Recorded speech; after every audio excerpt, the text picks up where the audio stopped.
Hello again, everybody, and welcome back to the test flight preview in the MiG-21 Fishbed.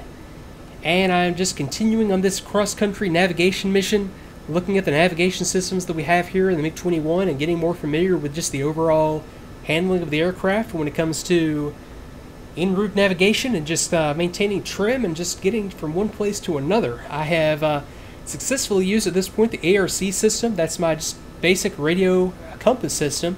It doesn't give me ranging information, but it tells me where to fly if I'm looking to overfly a specific beacon on the ground. I've also got the PBRN, PRBN, RSBN.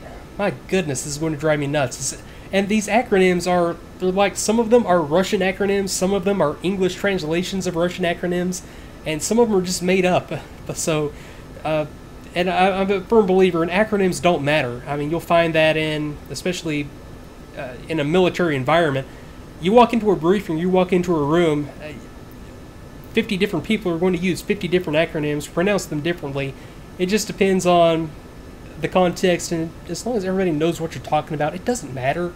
So don't worry about acronyms. Just stop it. Don't. Let me see here. So, okay, I'm on channel 6, which is going to be taking me using that navigation system to Sochi Adler Airfield. And I can tell now that it is 133 kilometers away. So, okay, I've got a lot of stuff that I can do en route. What I wanted to do was check out this stability augmentation system and get it up and running. So, I have a panel down here on my left console. It's still in Russian. I believe in the finished release version, all the indications here are going to be in English if you so choose. But I'm going to have 3 modes that I can put this in. 2 of them are used for like approach and landing. This is like a landing command mode. This is a auto landing mode that's going to just fly you right down the ILS path. And then I have, it's like a autopilot. It's kind of like a heading, altitude, attitude, hold autopilot system. That's one that I'm going to try out now. I also have, if I had to switch in the up position, an automatic recovery system that I could use by using this button on the switch, or on this switch or button on the stick. So, okay, let me start to play around with these. Let me go first with the stabilization mode. Okay, press the button, light comes on, and it looks like that's just going to hold me right here. I was expecting that to maybe hold altitude. I know I read about how this works, and even in the manual, the actual pilot's notes on it, it wasn't really clear to me, at least, on exactly what the function of this is. I mean, right now it seems to be holding me sort of in a dive. It looks like it's starting to come out of the dive, but I believe it works off of the trim system. Like right now I have no control. Well, I have left and right control, but I have no trim control. And I think I'm just missing something very obvious when it comes to how that system is supposed to work and what that's supposed to be doing for me. Because I was expecting it to be more like an attitude hold type mode. It's very possible that I just don't have something set up on my end here when it comes to switch positions. But let me try that one more time. Okay, so I'm just kind of hanging out here, level flight, in a climb. Engage the system, and it trying to figure out exactly what it's doing here. It's I mean, it's doing something. I'm sure it's doing exactly what it's supposed to do, but I think that's where I'm kind of at a loss, is what it's supposed to do. And I know that the manual that comes with the DCS MiG-21 will probably be a little bit more clear. I actually read everything that I read about it in the it's like a Russian translation of the pilot's notes, and it's not doing what I thought it did. But no big deal. Okay, at least I know that it's doing something. I guess there is something to be said for that. So let's see here. Let me go ahead and switch over to the from the ARC to the RSBN system on my navigation. So I've got this switch in RSBN. Now this dial, the one with the circle, should point me in the direction of Sochi Adler Airfield. I know it's out here along the coast, so this isn't exactly challenging when it comes to navigating, not until I turn inland and start to look for a Krasnodar Airfield, but okay, I think I'm still a little bit far out for this to really stabilize and give me a good solid heading to fly. I'm still 85 kilometers. So what I want to do now is just sort of set up. I'll fly a little quick ILS approach up here at Sochi Adler. Okay, so the runway is 062, so let me set my course selector to 062. Okay, I might overshoot here, but I could have gone in the opposite direction as well. Oh well. Okay, 0612. Okay, so what that's going to do is give me a way to guide on the proper radial. Okay, 062, so I'm actually going to be landing 222.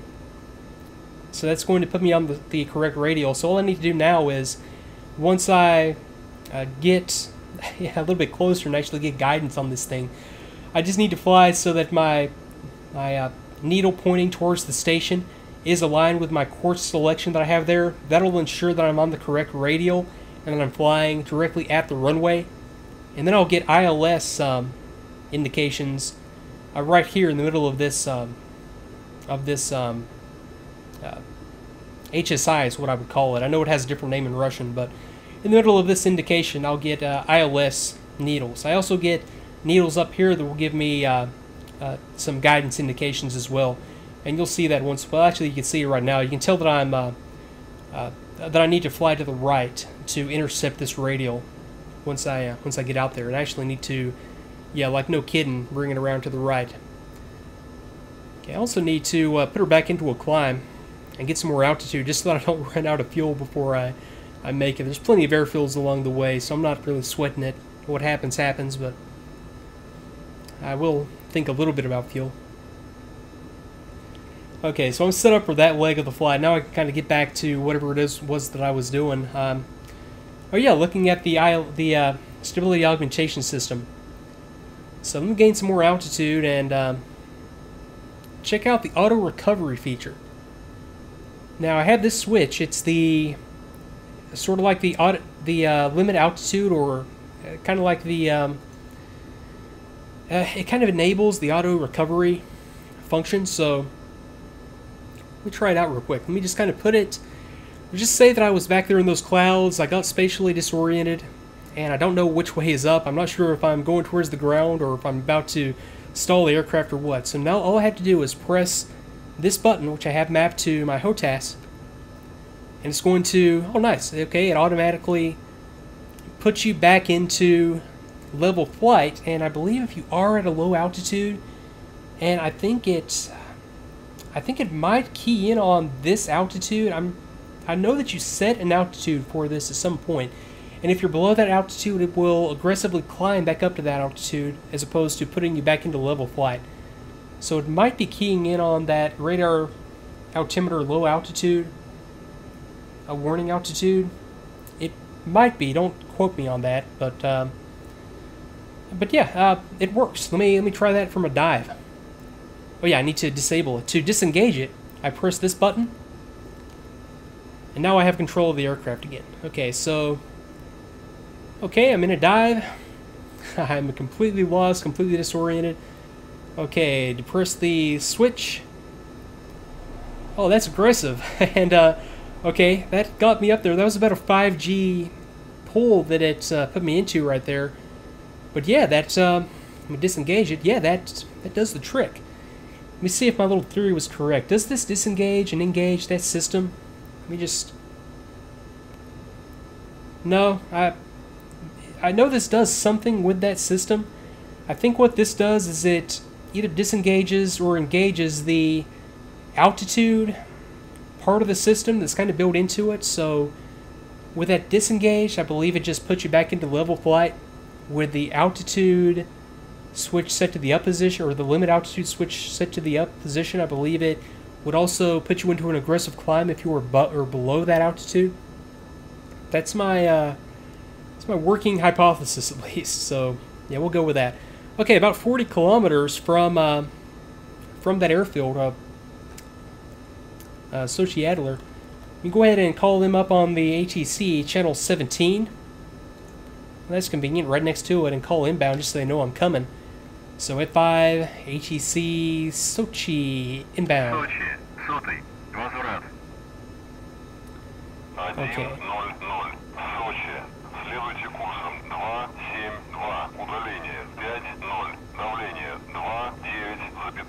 Okay, runway 06, so I think it's actually setting me up for the opposite. Yeah, 50 kilometers when I'm only 32 kilometers. Yeah, it's setting me up for the opposite end of the approach. I'm going to take this as the opposite direction, whether it be runway 22, 06, whatever the reciprocal of 06 is. I should know, but I'm not particularly worried. I think it's 22. So, okay, let's see here. Now from there, I need to turn north to Sector 2. No, I'm not even there yet. I'm going to be right here. So I turn north to Sector 2/1 and position 8.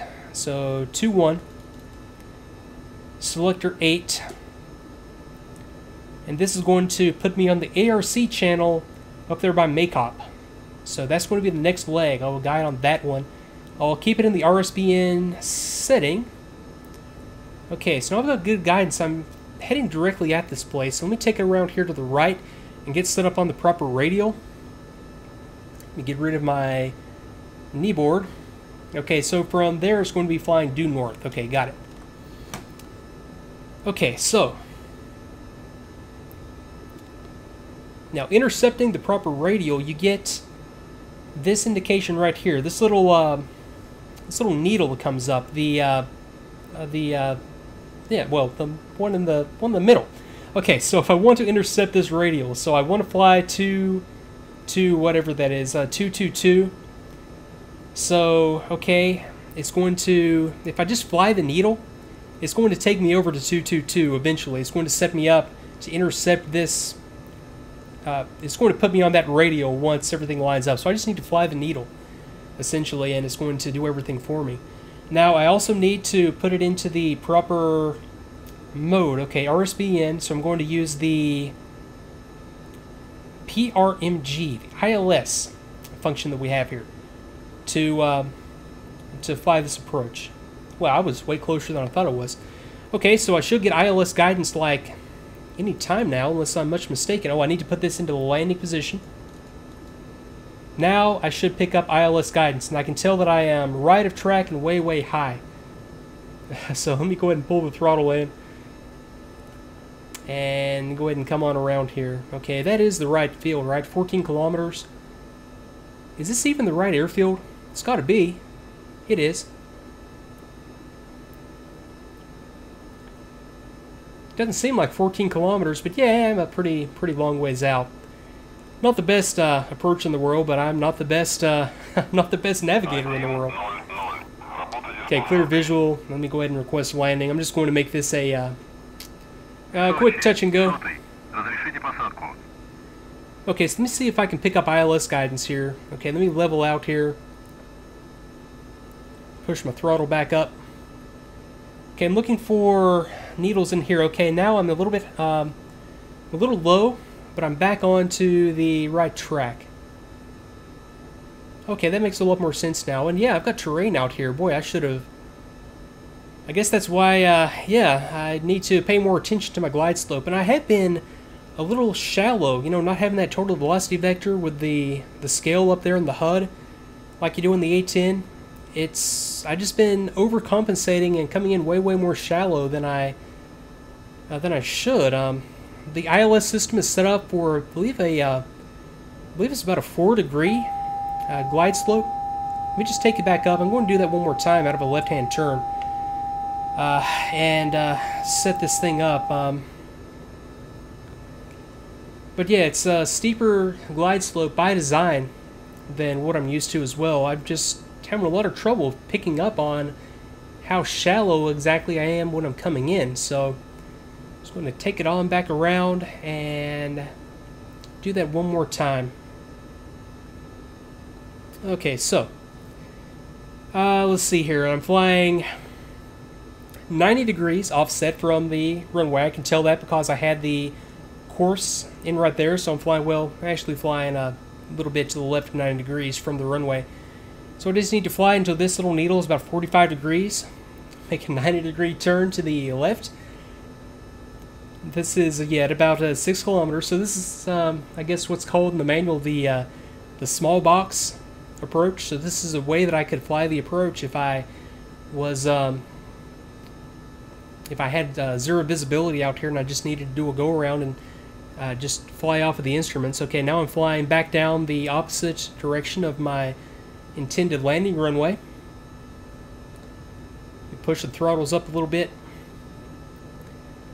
Okay, and there are certain airspeeds that I'm supposed to hit at these different stages of the pattern, which I'm kind of blowing off here, but I'll get to that at some point, I'm sure. But folks, I'm going to put a quick break into the video right here. Come back with one more actually proper, hopefully, use of the ILS system, and then turn north and do some more navigation using ARC and the other systems. So I will see you in a little bit. Thanks again for watching.